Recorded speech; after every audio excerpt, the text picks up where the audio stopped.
33rd NFL team? Really? Let's bring in the squad. You're talking ball with the ACC Squad.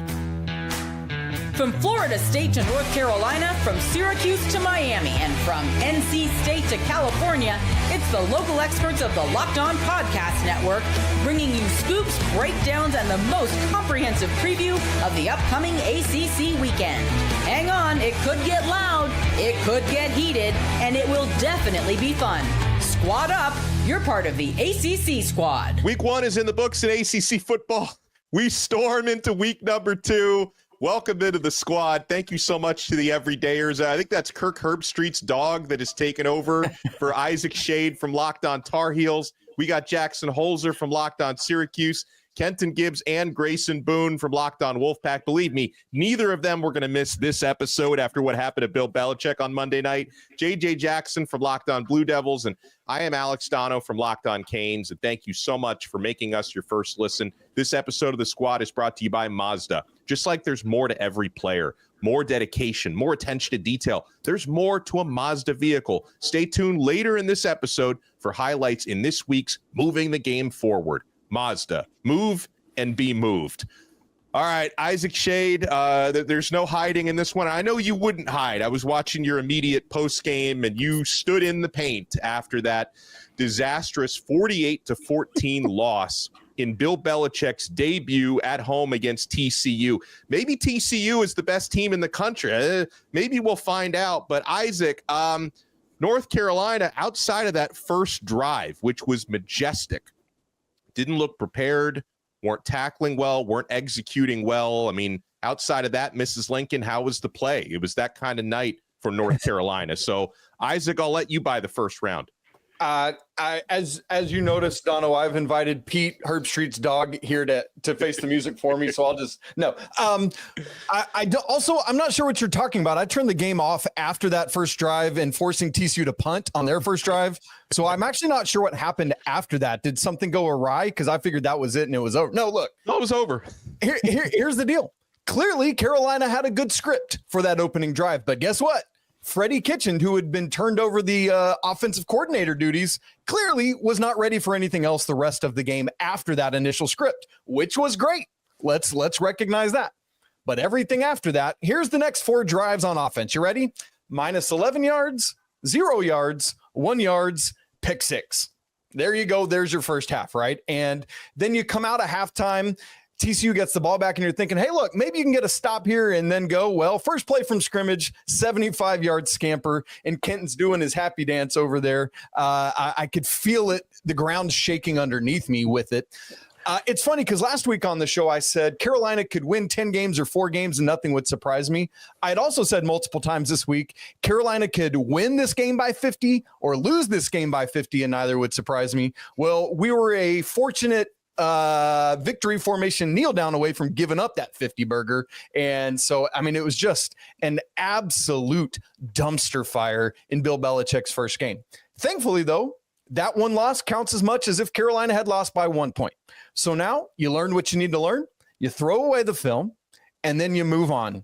The big question for me going forward is Gio Lopez, who was named QB1, got injured late in the game on a scoop and score. Oh, by the way, the third of 3 turnovers that all resulted in scores from TCU. Good grief.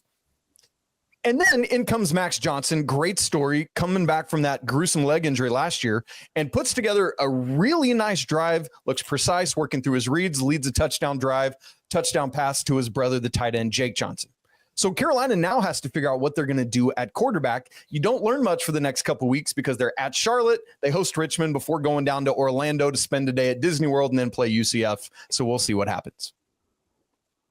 Wow. I'm just so disappointed that you're still running with this narrative that them winning 10 games or them winning by 50 wouldn't have been surprising.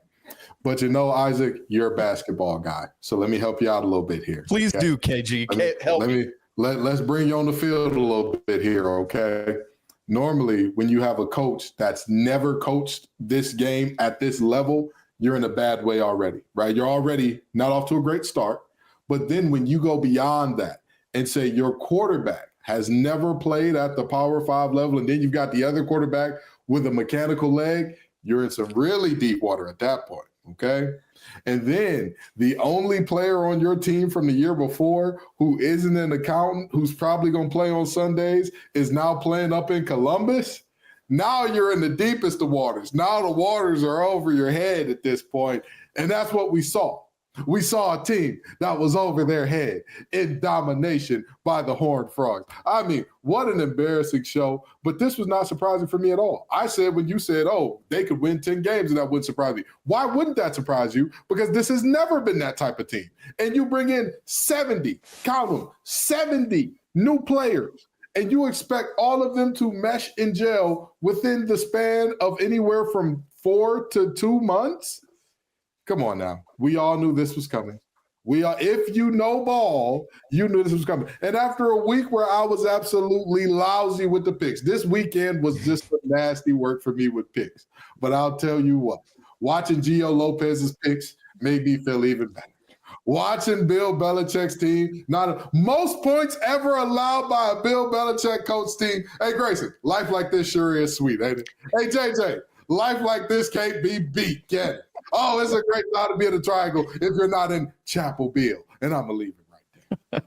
If it isn't the consequences of their own actions, it's almost like a hire built extensively on optics was destined to fail. 70 players entering your program was never a good idea. The Bill Belichick experience was never a good idea. For fundraising, maybe, but I think they forgot you got to actually produce on the football field. What an absolute debacle we witnessed in Chapel Bill last night. It was so strange, I think, aside of the final score and all that, but just to watch how completely discombobulated the team was. No communication, lack of game plan. It seems like they had the first series scripted, and then outside of that, they're just going to win it, I guess. 48-14. Did they think it was going to go like this? What was their thought entering this game? Did they think they were going to win? I don't know. I don't think TCU is a world beater. I think Carolina made them look like one, but good Lord. I mean, I'm not surprised. I'm actually happy to see this. And to think you actually got Michael Jordan to show up to a football game and to sit there with the school wearing the Jordan brand gear. I mean, what a just unbelievable first drive that is. We're cutting the cameras to Roy Williams and MJ in the booth, just absolutely loving life. And then the game continued. Wow. Wow. I feel so bad for Isaac Shade, and he's sitting there taking this like a champ. I feel like I need to call security round the clock to stand outside his house because Kenton's outside knocking on that door. Come on, hey, not Isaac's fault. Not even threatening. Not even threatening.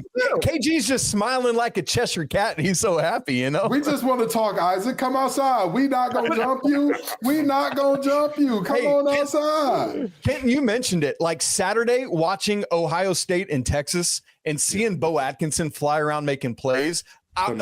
So my wife is a big Texas fan. I'm just sitting there with my head in my hands, wondering how you let Bo Atkinson get away. That was painful. And I think the worst part about all of this for me is now the narrative being spun is, well, he doesn't have the talent.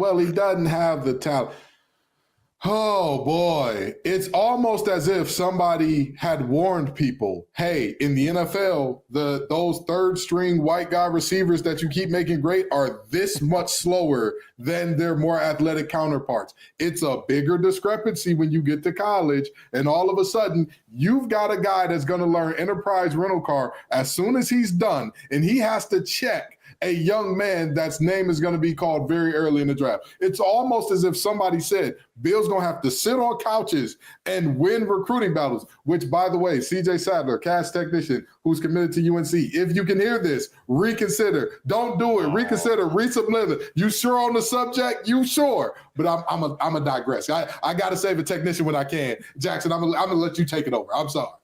So the only thing that I want to add to this, well, first of all, with North Carolina, I was also in that boat of North Carolina can win 10 games this year. They can also win 2 games this year, and nothing would surprise me. What I learned after the TCU game is that North Carolina can absolutely not win 10 games this year. Their ceiling is a lot lower, and their floor is still probably about 2 wins. The only silver lining there is for a Carolina fan really here is that it is week one. And week one is always fascinating because you truly don't know after only one game how each team is really going to be. TCU, in their last 2 10-win seasons, entered both of those years unranked, including the year where they went to the national championship game and lost to Georgia. They were unranked heading into that year. Nobody really thought TCU was going to be that good of a program. So if you're a Carolina fan, your only silver lining from this, and it's a stretch, is that maybe, just maybe, TCU is one of the better teams in the nation. They're not getting a lot of respect yet, but they'll get the respect down the line later on in the season. That's about it if you're a North Carolina fan, because other than that, I mean, talk about a first impression. I mean, Here's something else about the talent. Another Carolina podcaster said this on Tuesday of this week, and I thought it was so well said. This for North Carolina is a 10-win schedule with a 5 or 6 win roster. And I thought that was so brilliantly put because, as you guys said, it's just not there, right? Like ahead of the game. Here's my other point, Dono. I'll turn it to you. I know you're about to say something. They were talking about, hey, the scouts are here really only watching 2 Carolina guys. One is Thad Dixon. The other is on the other side of the ball, or on the other side, Marcus Allen. And I tell you what, I don't know if you boys were watching Carolina on defense, but TCU picked on Marcus Allen play after play after play. That's number 29. That poor boy got burned all night long. I do not know what that film room was like sitting there for him, but holy smokes. He just got embarrassed on national TV with no other football games on, and they're going to have to figure something out there because Thad Dixon's going to be able to do it, but somebody else has to match it on the other side of the formation. Well, on a brighter note, even though Clemson let us down, before Florida we get State, there, Dono, before we get there, and before we get off of this, it has been an off season where you can't say Bill Belichick without saying Jordan Hudson. And I just wanted to tip my cap to the internet and the memes that we were able to see throughout the course of the night as well. That one. From asking for concession stand money to having to leave early to make bedtime, all the things. 41. Have y'all seen the one where she's the ball carrier running down the field in that dress? She was picking them up and putting them down. It is phenomenal. I will text you guys right now. I didn't want to cut you off, Dono, but I just wanted to make sure we tipped our cap to the internet because they were on point during this game. Well, unlike Bill Belichick, the internet stays undefeated, and Florida State and Miami are undefeated to start the year after pulling off upsets against top 10 opponents. I mean, the Florida State upset was massive. We'll talk about that and how they're moving up in the Associated Press poll. The Week 2 poll has come out. You want to keep it locked right here. We're only getting started on the Locked On ACC Squad. My friends, are you still paying full price for gas? Stop leaving money behind. Get real cash back every time you fill up with the free Upside app. Simply download the free Upside app in the App Store or Google Play right now and start earning cash at the pump today. Use our limited time promo code FOOTBALL and get an extra 25 cents back per gallon on your first fill up. You could make up to $300 a year just from buying the gas you already needed. At first, I thought it was too good to be true, but it's totally legit. Real people are getting paid just to make their daily commutes, and you can too. Plus, you can cash out anytime to your bank account, PayPal, or an e-gift card for Amazon and other brands. Don't let this offer drive on by. Download the free Upside app now using our limited time promo code FOOTBALL for a limited time 25 cent per gallon bonus. That's promo code FOOTBALL. Offers vary by user and location. Go to upside.com for terms and conditions. Folks, this is Mazda's Moving the Game Forward. Brought to you by those who believe it's not just about playing the game, it's about redefining it. Because these moments do more than win. They push what's possible. They remind us to go that extra yard, shift into that extra gear, and keep moving the game forward. I'll tell you who moved the game forward this past weekend. Tommy Castellanos, Florida State starting quarterback. He talked all that trash leading up to the Alabama game. Nick Saban won't be there to save them. A lot of folks, myself concluded, didn't think he would back it up, and boy, did he. What a performance. Tommy Castellanos at quarterback led the Florida State rushing attack, which put on 230 total rushing yards against Bama, with Castellanos leading the way for 78 yards and a touchdown, along with 152 passing yards, no interceptions in the game. That was a big-time performance, and that's what keeps fans and players moving forward, always chasing that next great moment. When you follow what moves you, the unexpected is only the beginning. And just like there's more to every highlight, there's more to a Mazda vehicle. Mazda, move and be moved.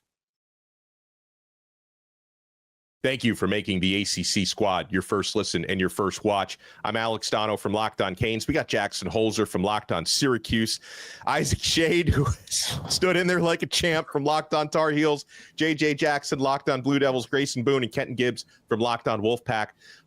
Frankly, my friends, one of the most surprising winners of the entire weekend had to be the Florida State Seminoles. So we'll start with them before we get to Miami over Notre Dame. The Seminoles were 13.5-point underdogs at home against the Alabama Crimson Tide. And all off season long, we kept hearing about Alabama, one of, the top defensive lines in the country, maybe them and Clemson jockeying for who's got the best defensive line. And I really doubted how Castellanos would perform in this game, especially after all the bulletin board material he provided to Alabama. But guys, Castellanos absolutely ran over the Crimson Tide. Gus Malzahn called a tremendous game on offense. Tony White called a tremendous game defensively. The Seminoles look completely transformed compared to that 2-10 debacle from last year. Now, listen, there's a lot being talked about in Tuscaloosa about, maybe Kalen DeBoer has really lost a lot of that Saban discipline, but, maybe Bama is not your father's Alabama Crimson Tide, but we got to give credit to Florida State because they were prepared, they were physical. Alabama was not. So sad, too bad, don't care. Nick Saban wasn't there to save him. Looks like we were right. It looks like Thomas Castellanos was right, rather. Looks like he was right in saying that because all of the reports that are now seeping out, DeBoer doesn't have this team focused. He doesn't have them as disciplined. Their practices are a lot easier than they've been. Well, all of those things are on who? The head coach. And looks like Thomas was right. Looks like he was right in saying, hey, Saban was the one keeping everything together down there. And the minute he left, that team starts reeking to the high heavens. But more importantly, it's not just that they won, Dono, it's how they won. You punched that team in the mouth repeatedly. You didn't win that game by Squirrel White just going off and going legend and having a 200 receiving yard game. You didn't win this game by Thomas Castellanos turning into the second coming of Drew Brees or something like that. And everywhere you look, he was hitting somebody right between the numbers. It was physicality that Alabama was completely unprepared for, and on both sides of the ball. There was no way that you could have talked about Alabama's offensive line as an Achilles heel. And yet, Simpson was on the run all night. That it was not like he was back there making sandwiches, just chilling behind alleged potential number 1 overall pick, Jaden Proctor. It wasn't, or Caden Proctor rather. It wasn't what happened. That wasn't how it went down. The defensive line feasted and beasted all night. The offensive line got them some good Tide chops in there. This was a hell of a game for Florida State. Thomas Castellanos deserves a ton of credit because he spearheaded that rushing attack, and he backed up the words that were very big. Hey, all credit to Florida State. Way to go. Way to put on for the ACC. I think Florida State's a playoff team. I think they're going to make the playoffs. They didn't just beat Bama. They crushed them. They throttled them. They punched them in the mouth. And by the way, I also apologize to Thomas Castellanos. I'm one of his biggest critics. And you know what? He shut me up. Big time. And so now I've basically done the complete 180. I look at Florida State's schedule right now. You just throttled Alabama like that. Where are they going to lose this year? Where? Lose to Miami. If Florida State continues to play that way, there are maybe 3 teams on the schedule that have a chance at beating them. And if Florida State really is that good, they'll find a way to win some of those games.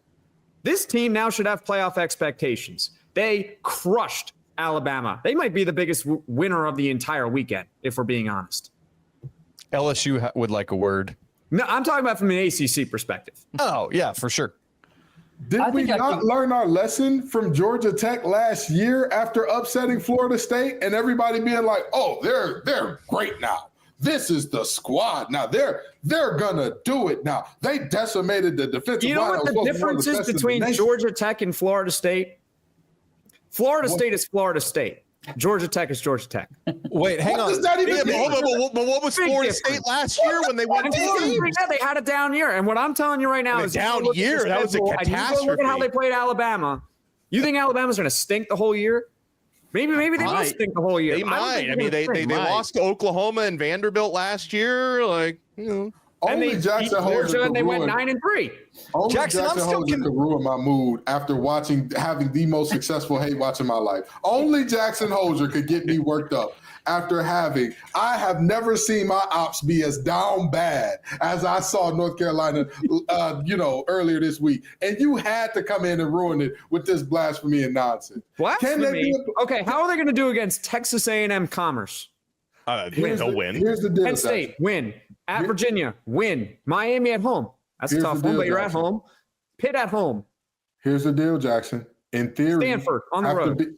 Again, we're talking about this team as if we know for certain they are a proven commodity that is miles beyond what we saw from Georgia Tech last year after game one. Guess what? Both teams had 1 game sample sizes against top 10 storied programs. That's a fact. That's just a fact.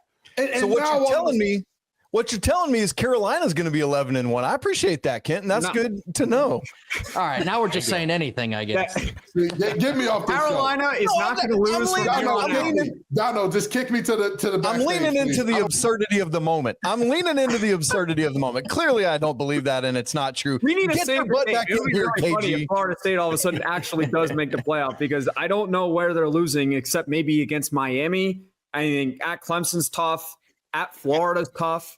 At State, 3 of their last 4 games are at Clemson, at State, at Florida. They could go 1-3 easily. If they play like they did against Bama, against those teams, they're going to win for the most part. I mean, okay, so if I'm doing a knee-jerk reaction thing based on week 1, Florida's beaten Clemson because Clemson didn't look that good against LSU. They also played against I think LSU's a really good team already, and that was a close game. I think both teams are just really good, although there are concerns once again with K Klubnik against really good teams. Yeah, that's neither here nor there. We're talking about Florida State right now, but I think both those teams are good. What we're assuming here is that Alabama is a good football team. At this point last year, you would have been saying the same thing about Florida State and Georgia Tech, right? Like, I because of the week 1 of it all, right? Like, I've got a fantasy football draft coming up, or that just happened a day or 2 ago. And look, I'm not going to overreact to week 1 when some rando dude scores 2 touchdowns and run and get him off the waiver wire. Similarly, I don't know what Alabama is. They could end up being incredible, and Florida State proved it all, or Alabama could be what Florida State was last year, and we just don't know yet. The thing is, Isaac, with that fantasy football analogy, is sometimes you don't want to overreact, but next thing you know, it's the next Darian Foster. Like, if fantasy football is fantasy football, like 2 touchdowns in week 1, next thing you know, they have 16 for the whole season. And here's the good news. I snatched Darian Foster off that waiver wire and rode him to a championship, baby. You. I did not. Even with Bama last year, they were not good against unranked teams. That is who this Bama squad is. That is not a new thing for them. They lost to a Vanderbilt team that was unranked. They lost to an Oklahoma team that was unranked. They lost a bowl game to a Michigan team that was unranked. What are we doing here pretending as if this is not a mark of the Kalen DeBoer era? They lose to unranked teams. That's what Bama does now. Ken, you thought that Alabama was going to throttle Florida State in this game. Now all of a sudden it's the other way around, and you think that Bama stinks? So maybe you're right. Maybe they do stink. I don't think that they stink. I'm saying they have a pattern of losing to unranked teams. That is just a flat out fact. Kalen DeBoer has lost more games to unranked teams in his 2 years than than Saban did in virtually all of his combined.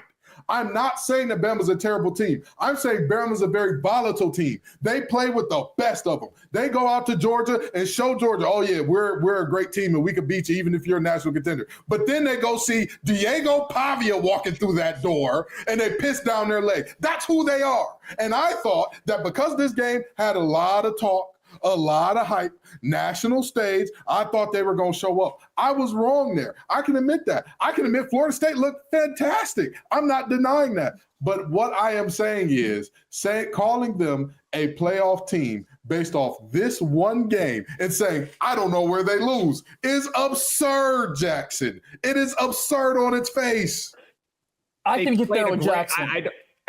Go ahead. I'm not. I can get there, and we got two of them. Yeah, it must be the Auburn alum in me seeing Gus Malzahn back over there on the sidelines, going back to 2013, seeing what Nick Marshall and Trey Mason did, and connecting the same dots with Thomas Castellanos and Jalen Lucas, and forgetting that that offense was able to do that against the SEC, and then Malzahn's now cooking up against ACC defenses. I can get there. I don't think it's out of the crazy world that things have been said on this show. I don't think that's certainly one of the more absurd things. Well, you're not setting the bar very high when you say crazy things that are said on this show.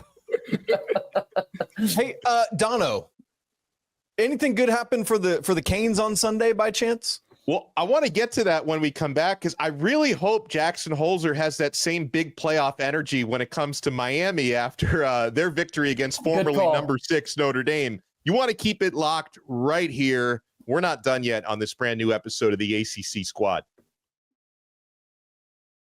And speaking of Miami, guys, it's almost the weekend. It's time to look back and crown this week's MVP on Who Delivered, powered by DoorDash. Just like you can win every Saturday with DoorDash streaks, saving more every time you order, here's a player who delivered when it mattered most. Let's break it down.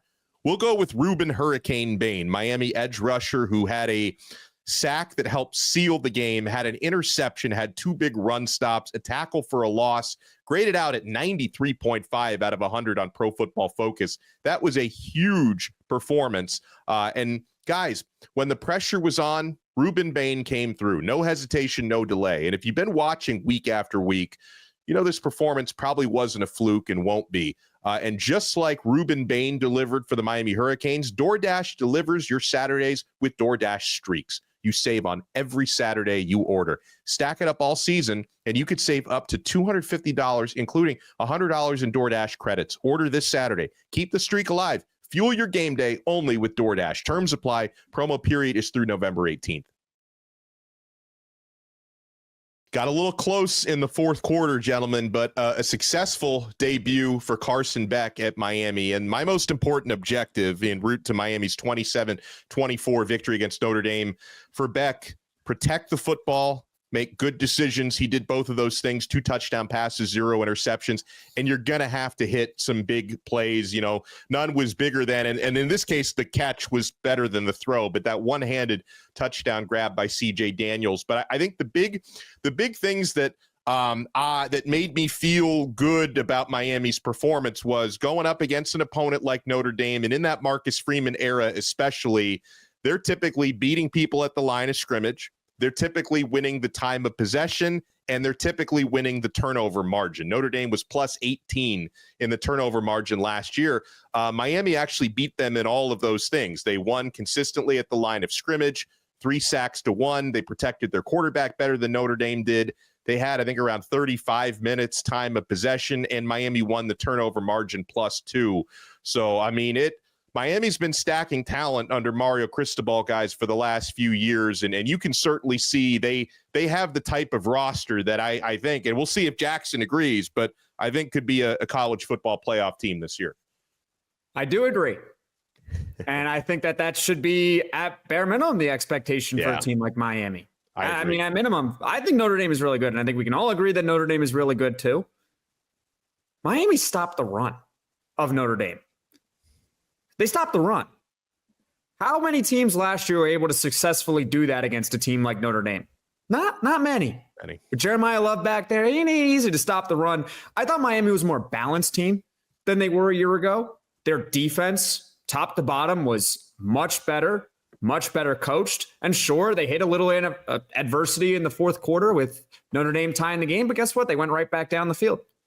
And so I look at Miami, and you take a look at the rest of their schedule, just like you do with Florida State, that's going to be a big game. Well, first of all, Miami, before that, they got Florida at home. You don't want to take them lightly. You can get by them. You got at Florida State. You win one of those 2 games, all of a sudden everything starts to open up if you're Miami. This is a team that should be competing for an ACC championship, and they should absolutely be in the college football playoff after what I saw in week 1. Miami's going to play several more really big games this year, but I think this is one they really needed. And after they really deflated down the stretch last year, primetime marquee game, top 10 opponent, you had to have this one. And my challenge to them last week was, can you stop the run? They did it. The defense looked to be an improvement over last year, which was more than likely the biggest question I'd imagine, Dono, coming into this season. They look improved. Carson Beck didn't turn the ball over. In fact, Miami turned Notre Dame over twice, didn't turn the ball over any times themselves. That's the recipe to stay in every game they play this year, whether it's a great opponent or a mediocre opponent. If they stay on this path, they will be in the CFP. You know, to say that they stopped the run is an absolute understatement if you're truly being honest about this thing, because you take away one 30-yard run from Jadarian Price, and you're looking at 15 carries between him and Love for a total of 48 yards. That is say that that's stopping the run. They dominated up front. Ruben Hurricane Bain, welcome to number 1 draft pick conversations now, because there is nobody else that has put together a clear body of work that, you know, we don't have that Trevor Lawrence, Joe Burrow type guy this year where it's like, hey, he's it. It's him. There's no ifs, ands, or buts about it. We don't have that type of guy this year. And I'm going to tell you, the way Ruben Bain played, I believe one of the tackles blocking him had a 10 pass blocking grade. Yeah, it was Anthony Knapp, the starting left tackle, who's like, at least I thought, is really good. Like that was. He ain't going to be starting for very long. He keeps that up. A 10 and a half. For those of you who don't know, it's on a scale from 0 to 100. Okay, so this is not even like a regular F. This is one of those F minuses that Mr. Crocker would give on Fairly Odd Parents. This is one of those bad boys. But you know what? It's hard to have anything better than that when Ruben Bain was being an absolute menace the entire game. They dominated up front on both sides of the ball, which to me was surprising. I expected a rock fight in which both teams were, you know, giving a little, getting a little. That wasn't the case at all. It basically took Miami saying, all right, we're going to go into a shell and let the clock win the game for Notre Dame to even get back in the thing. Okay. Right. This was a hell of a performance by Miami. And I'm going to tell you, it leaves me saying the talent is beyond there. Coaching staff, let's wake up. Let's wake up. Y'all have been the problem for some time down there. Let's wake it up. Let's not, when you got your foot on somebody's neck, TCU showed you what to do. Get the stumping. Get the jumping, okay? Get the doing a little Irish jig on that thing. Do your little river dance on the neck. Don't just say, oh, we got him down. All right, we've done enough here. Thing is, I was thinking about that. Hold on. I was thinking about that late game stuff a lot, though, but it's like, there's a certain amount of damned if you do, damned if you don't about it. And I always think, especially when I've got Jackson Holzer sitting next to me, I think about how Miami, blew that 21-0 lead against Syracuse and how Miami was so pass heavy late in the game. They weren't eating enough clock. And so it's like, okay, so yeah, Miami kept running the ball late in the game. If you throw the football, incompletion stops the clock, and then everyone jumps all over Cristobal if that happens. God forbid you throw an interception, the worst thing that can happen. And if you try to run the football to the outside, you risk plays getting blown up and lost yardage. So, yeah, Miami got super conservative, but they also did it because they trusted their defense. And unlike last year, they actually had a defense capable of pulling through. So, again, I'm not necessarily saying that Cristobal played everything perfectly through the game, but I do want to remind people that if you're throwing the football and going for the jugular against a secondary like that, a lot of bad things could have happened. Yeah. And let's big picture this thing a little bit too, if we can. Unlike the Alabama-Florida State game, I watched this game, and as CJ Carr develops, this feels like a game with two teams that do both have CFP aspirations, right? Yeah. Let's remember week 2 last year. Notre Dame loses to whom? Northern Illinois. Am I remembering that correctly? Mm-hmm. And then wound up being one of the last 2 teams standing playing Ohio State on the last night of the season. Miami, Notre Dame. Notre Dame obviously they're kind of step brothers to our show here because they're ACC light in football, whatever. But look, both of these teams, I think, have great hopes of being one of those 12 teams playing for all the marbles. It's possible that Notre Dame literally does not lose another game from here on out. that includes the college football playoff as well. So it's a massive, massive victory for Miami, because this is one of those resume building wins that you're going to look back on in late November saying, hey, we beat Notre Dame, and Notre Dame's out here 10-1, 11-1. We should be the 3 seed instead of the 4 seed, something like that. It's a very, very big win for Miami. That said, Notre Dame has to beat Texas A&M, not this weekend, but the weekend after, because they ain't got nothing left on the schedule after that of note. And if they lose that game, it's going to be very hard from a strength of schedule standpoint as an independent to do what they need to do.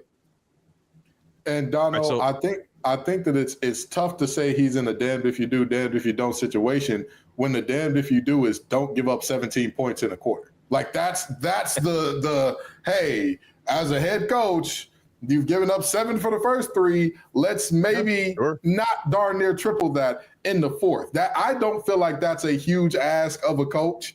You know, maybe it is. Maybe that's too big. You know, I'm an NC State guy, so I've seen Doran do his best doohickey with that 1,000 times, where you get the lead and then all of a sudden inside zone is the only play that we can run now. But I'm just saying, I think that it shouldn't be that big of a requirement to say if we have the talent to get a big lead, we should have the talent to maintain that lead, or at least nurse it to where we don't go from a 3-score game to a field goal game. You know what I'm saying?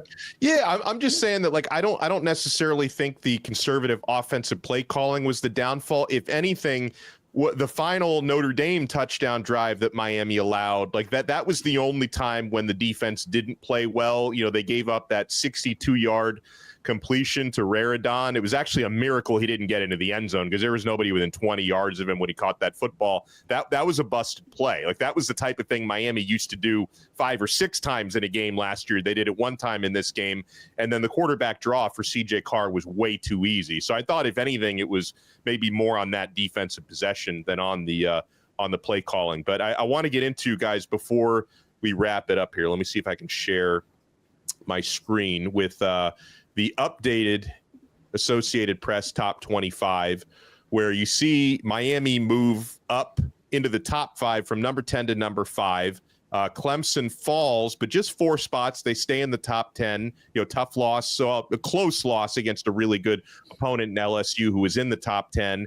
And Florida State rises to number 14. Now, this is one of those things where, you know, Florida State was unranked preseason. I mean, if they were in the top 25 after beating Alabama, they'd probably be around that top 10, right? So this is one of those things where the preseason ranking hurts you a little bit. But if anything, we all know it's week 2. You know, there's a lot more football left to play. If they keep winning, it's going to take care of itself. But and the other ACC team that's in the mix is SMU at number 17. I think Louisville should be ranked. They're in the others receiving votes category. But how do you guys feel about the AP top 25 and the ACC's role in it? It looks okay to me. Yeah. I don't have Checks any out. problems with Miami at 5. Clemson deserves some criticism for their loss against LSU, but I don't think it was the worst loss in the world. So I would definitely keep them in the top 10. They're certainly a contender in the ACC. Florida State, I think, could easily be a playoff team this year. Look at that. They're at 14 in the AP poll right now. I think that they can rise over the course of the season. And then, yeah, you have SMU, and I'm not going to sit here and debate here who should be 24 and who should be 25 right now. It's just too early. Dono, speaking of which, I know you said Louisville's in ORV, but Georgia Tech is even higher in ORV, coming in essentially 28th place. Good win for them against Colorado. Yep. Yeah. So there's that. And, you know, like, shouts to Virginia, who got 2 votes in this thing, as well as Duke getting 4 and Pitt getting 2. So we got all sorts of ORVs out there. Hey, listen, I don't care about who's receiving votes. I care about who's in. And, you know, I said something earlier this week about SMU moving back, but it made sense because there were some times where they struggled a little bit. But upon looking further, upon doing a little bit more research into all the teams, because I'm only one man, I can't watch all the games. You're telling me Arizona State only moved back 1 spot despite being in a damn dogfight with, what was it, Northern Arizona? Is it?